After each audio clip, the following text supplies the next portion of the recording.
need to recognize that, and he deserves to be seen, and he deserves a mega fight. This is why we look at Dana White, and we love the UFC so much, because of what Dana White has meant to it. Because the number one gift that Dana White brings to the table, that he will make sure that if you want to see a fight, if the public at large wants to see a fight, he will prioritize making sure you get to see that fight.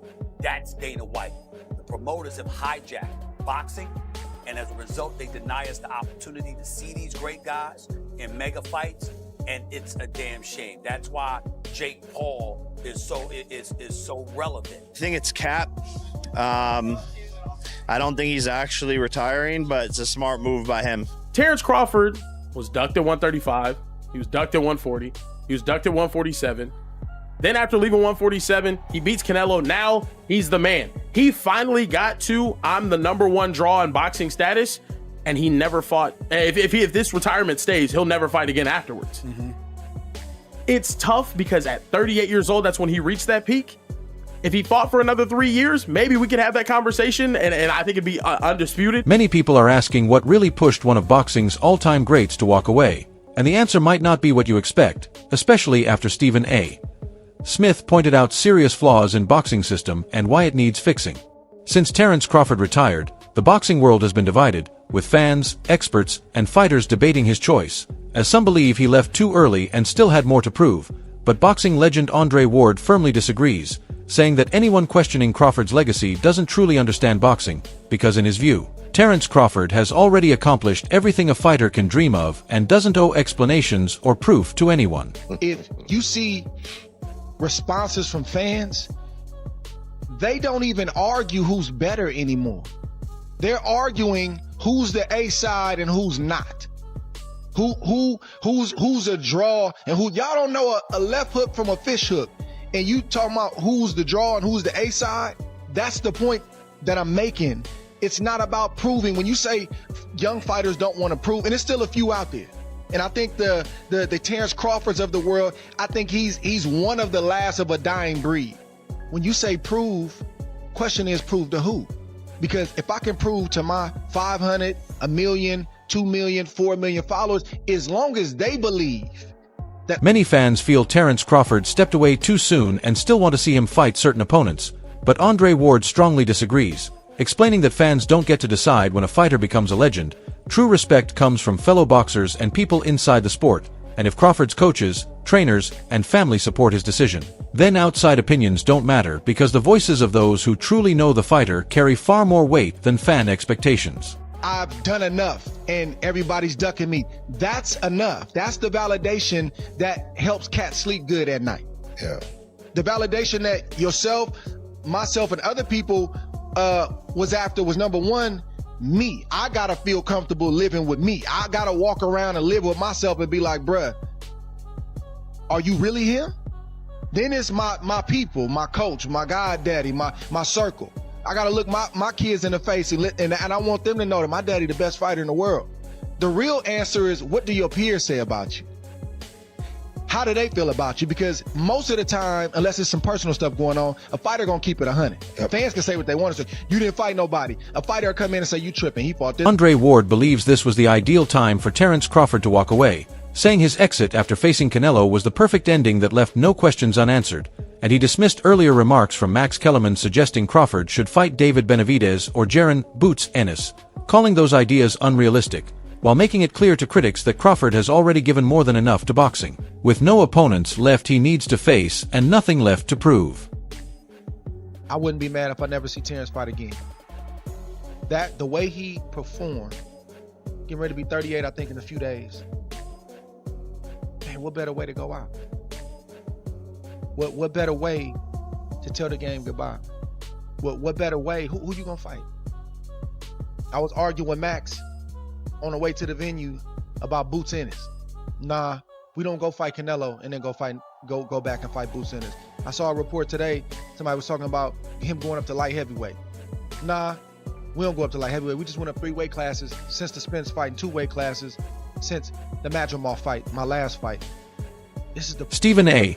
Smith shares this view, saying he respects Terence Crawford's choice to retire but points out that his name is still being pulled into non-stop debates about who he should fight next, much like what happened with Floyd Mayweather, and even though ending his career against Canelo would be a perfect high point for his legacy, the questions haven't faded and the speculation and noise around his future continue to grow.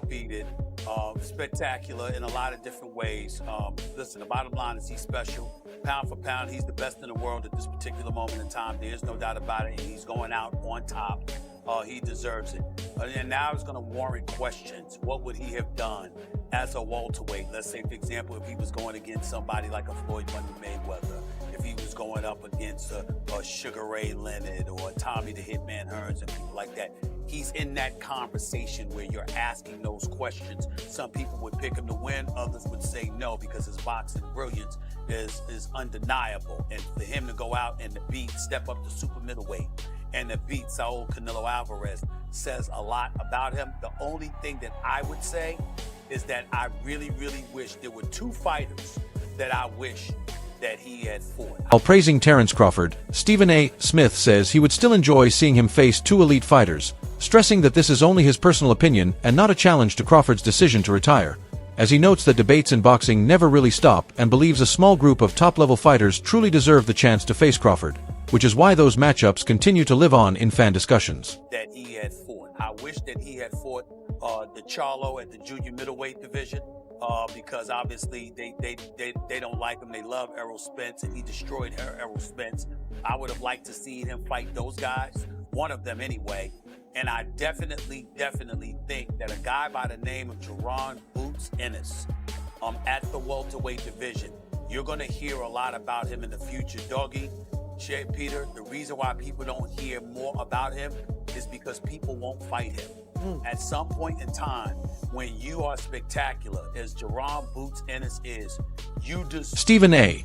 Smith believes boxing promoters have taken control of the sport and blocked the big fights fans want, arguing that Terence Crawford's retirement, especially happening alongside being stripped of a title, raises serious doubts about boxing's credibility, and while he fully respects Crawford's right to step away, he questions why it happened as deserving fighters like David Benavidez and Jaron Boots Ennis are forced to move through weight classes without ever getting a chance, calling it a shame and a clear sign of how broken boxing structure has become, while suggesting someone like Dana White, who can make the fights fans demand, could help fix the problem. And as a result, they deny us the opportunity to see these great guys in mega fights, and it's a damn shame. That's why Jake Paul is so relevant, because he's found a way to bypass promoters and make money in the boxing rings instead of being a prisoner to the promoters.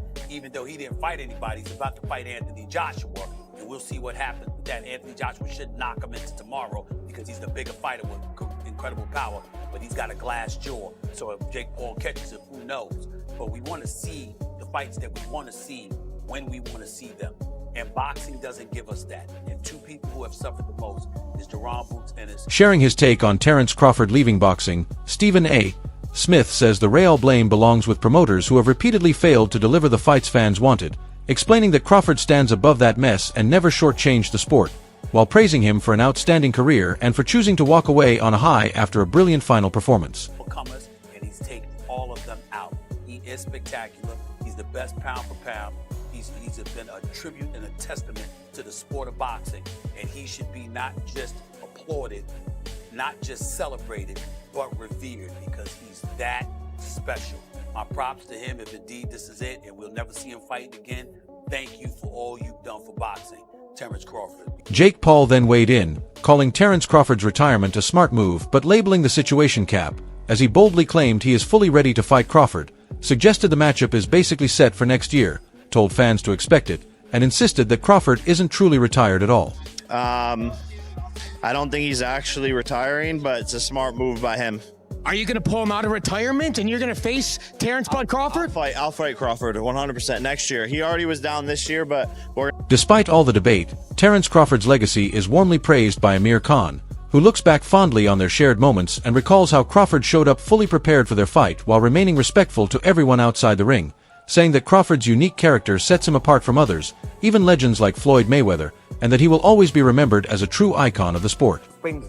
Yeah, and he came just to train with me and to help me and support me. I mean, that's what you call a champion, that respects other people as well, other champions. And that's one thing about Terence Crawford. He's always respected all the champion, all his peers, all his partners, all his gym mates, and he's gonna be missed. Great legend of a guy. Not only what he did, what he's like in the ring. People know how good he is in the ring, but what he's like outside the ring is more humbling. There's a big difference between him and Mayweather. There's a big difference between him and the other fighters I've been around. Terence is a lovely guy who is very respectful. Crawford's retirement has created a gap in boxing and fueled fresh debate about his place in history, with Kieran Hickey questioning whether he belongs among the very greatest when compared to Floyd Mayweather, arguing that Mayweather's legacy stands taller because he stayed active even after becoming a huge star, and suggesting that one reason Floyd is often rated higher is that Crawford never received the same level of major opportunities throughout his career. A certainty that Floyd Mayweather is greater than Terence Crawford. I can't. Terence Crawford never got the opportunity to prove his greatness as much as Floyd Mayweather did because he was never the draw that Mayweather was. Everyone wanted that Mayweather fight, whether they thought they were going to win or they were going to lose, regardless, just because they knew the payday was going to change their life. Floyd Mayweather got an opportunity to defend his belt, or to fight as many world champions as any boxer in history, which is why a lot of people see him as... Retiring with a perfect 42-0 record, Terence Crawford remains a defining legend of his era, and while Kieran Hickey admits Crawford may have missed chances to reach even greater heights due to opponents avoiding him, he still ranks Floyd Mayweather higher in overall legacy. Yet at the same time points out that Crawford's dominance may rival or even exceed Floyd's, since Crawford was never beaten on the scorecards in any fight, making his flawless record an accomplishment he finds even more impressive than Mayweather's. 40. He was ducked at 147. Then after leaving 147, he beats Canelo. Now he's the man. He finally got to I'm the #1 draw in boxing status, and he never fought. If this retirement stays, he'll never fight again afterwards. Mm-hmm. It's tough because at 38 years old, that's when he reached that peak. If he fought for another 3 years, maybe we could have that conversation, and I think it'd be undisputed. I do think, though, Terence Crawford's dominance, it's right up there. It's just as impressive as Floyd Mayweather. And as a matter of fact, it might even be more impressive. Terence Crawford... Throughout his career, Terence Crawford never had a draw and finished every fight as the winner, either by decision or stoppage, a detail many feel makes his record even more remarkable. And while Kieran Hickey still respects Floyd Mayweather's greatness, he believes that if the two had ever fought, Crawford would have given Mayweather the hardest test of his career, based on how completely Crawford dominated every opponent he faced. I won by a unanimous decision, or I stopped you. Or I stopped you. It's... Bringing up Floyd is tough. I think if there was a match between the two, this is the guy that would give him the toughest battle. A dude that could...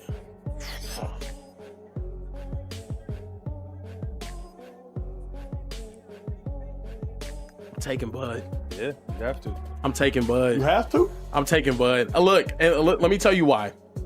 Terence Crawford, even though Floyd, the most amazing defensive fighter we've ever seen, Bud, whenever it mattered most, went out there and nearly stopped some of the best fighters, or did. Amid all the discussion, Max Kellerman says Terence Crawford was smart to walk away while still at an elite level, noting that many fighters retire but very few exit the sport the way Crawford did, comparing his decision only to Andre Ward, and stressing that once a fighter reaches the very top, stepping aside for the next generation is the right move, something Crawford proved through his perfect record and the lasting legacy he left behind.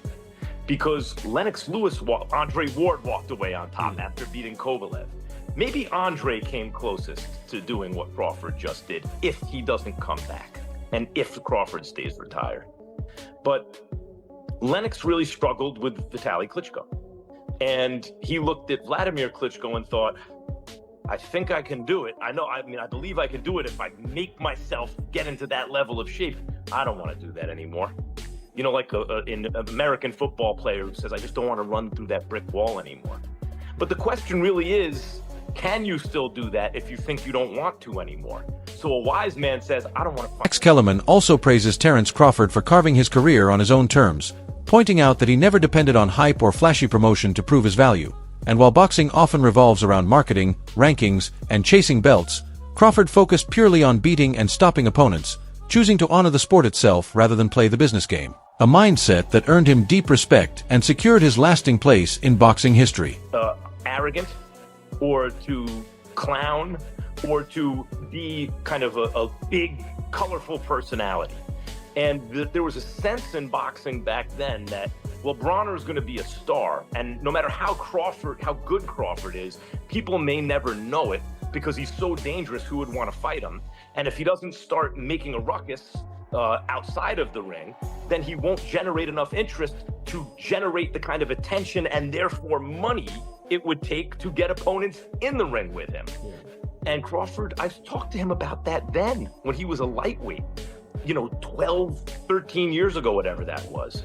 And his answer was, I'm just going to do. As comparisons between Floyd Mayweather and Terence Crawford continue, Max Kellerman gives his view by saying Crawford's high ring IQ could have helped him find a way to land a fight-changing shot on Mayweather, arguing that Crawford is actually a stronger finisher than Floyd.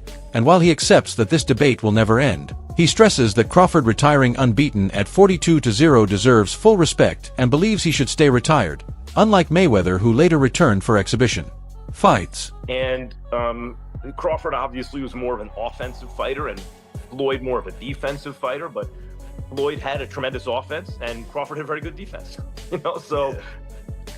I think when people look at that, they'll say, well, Floyd was faster, Floyd had a better defense, Floyd made fewer mistakes, but Crawford's boxing IQ was just as high as Floyd's, and he was a better puncher and finisher than Floyd. So, that's the kind of fight I think when people analyze, Floyd might be outboxing him but Crawford's going to figure some stuff out, and eventually he's going to hit Mayweather with something and hurt him, and when he does... Despite all the debate and criticism, one thing is clear: Terence Crawford may have stepped away from boxing, but his place in the sport's history is permanent, a message he has echoed himself, as with nothing left to prove his outstanding record continues to shine among boxing's greats, and his legacy as a legendary fighter reflects the discipline, effort, and dedication he showed throughout his career. With Terence Crawford set to be remembered for his elite boxing IQ, sharp footwork, and a rare undefeated record that no other fighter has ever matched. Undefeated, on top, and on his own terms. The greatest switch hitter of all time. First undisputed male champion in the four-belt era. First two-weight undisputed male champion in the four-belt era. First, and currently only, three-weight undisputed male champion in the four-belt era. And he is the only man in the history of boxing to have won a Ring magazine belt in 4 separate weight divisions. For those that don't know, to compete for a Ring magazine belt, you must be ranked number 1 or number 2 in your respective weight division.